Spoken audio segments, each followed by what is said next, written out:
كل عام وانتم بخير. شهر رمضان المبارك المعظم أحلى شهور السنة، يا رب يجعله شهر سعيد وكريم علينا. ربنا بيقول في كتابه الكريم: شهر رمضان الذي أنزل فيه القرآن هدى للناس وبينات من الهدى والفرقان. وعن النبي صلى الله عليه وسلم سيدنا محمد: ألف صلاة عليك يا سيدي يا رسول الله، قال: لما حضر رمضان قد جاءكم شهر عظيم مبارك فرض الله عليكم صيامه وسننت لكم قيامه، فمن صامه وقامه غفر له ما تقدم من ذنبه وما تأخر.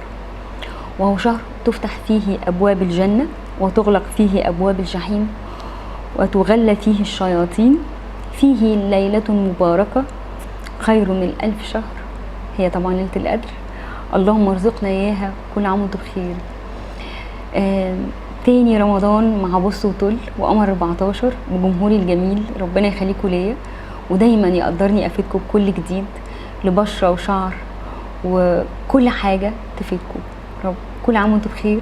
نبتدي اول حلقات الشهر الكريم المبارك. الحقيقة معانا حاجات كتير قوي وطبعا كلها جديدة. معانا بذر الكتان اللي ممكن نخلي بيه البشرة والجسم حرير بشكل خيالي. كمان هنعمل شاور جل بناء طبعا على طلبكم، وانا مش ناسيه والله فاكره. شاور جل زي الشاور جل اللي احنا بنشتريه من السوق بالظبط. كمان معانا اللوز الحلو واللوز المر واللوز المطحون واللوز الحب. اللوز من الحاجات العظيمه جدا للبشره والشعر والجسم، ولكن اليوم هنتناوله بطريقه مختلفه. نبتدي اول حلقات الشهر الكريم. كل عام وانتم بخير وربنا يجعله شهر سعيد علينا ومبارك، ويدينا كل اللي احنا بنتمناه وندعي، لان الدعاء مخ العباده. شوف هنبتدي بايه، ويكون اول فقره في حلقه الشهر الكريم في اول حلقاته هي الشاور جل للجسم بمواد مرطبه زي بالظبط اللي بنشتريه من السوق، وان شاء الله يكون احسن وهيدي ترطيب ونعومه للجسم ان شاء الله.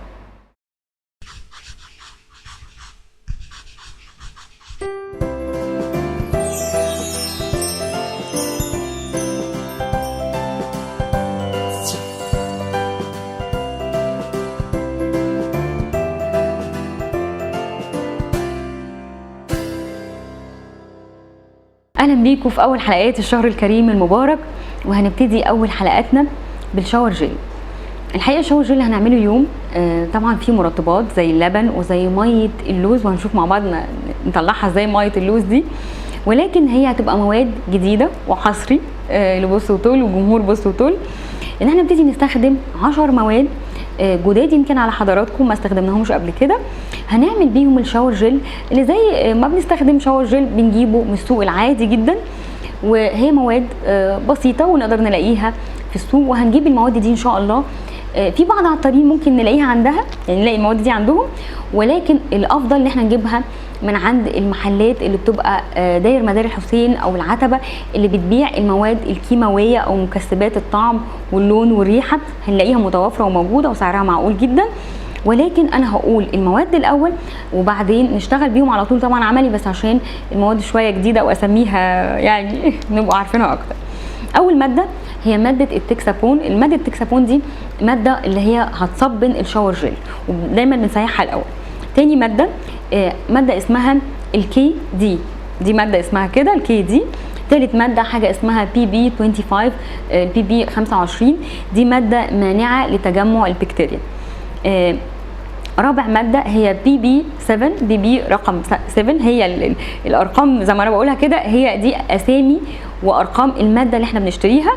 البي بي 7 دي ماده منعمه ومرطبه، طبعا جليسرين مرطب ومنعم، ده خامس كانت ماده.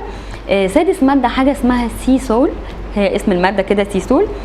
سابع ماده هي ماده حافظه. تامن ماده هتبقى زيت جوز الهند، طبعا مرطب ومنعم ومغذي.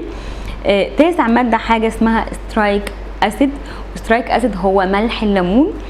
عاشر ماده هي كلوريد البوتاسيوم، ودي هنحط منها يعني تمن معلقه صغيره جدا، حاجه كده بنشعر بيها الشاور جل. تعالوا نشوف مع بعض ممكن يتعمل ازاي يبقى شاور جل اللي احنا بنشتريه من السوق ولكن اكتر فاعليه وبيرطب وبيغذي، وان شاء الله يكون سهل قوي تعملوه، بس هو عايز دقه شويه، ونمشي بالتكنيك اللي حضراتكم هتشوفوه معايا دلوقتي حالا. كل عام وانتم بخير، ونبتدي مع بعض اول حلقه حلقات الشهر المبارك.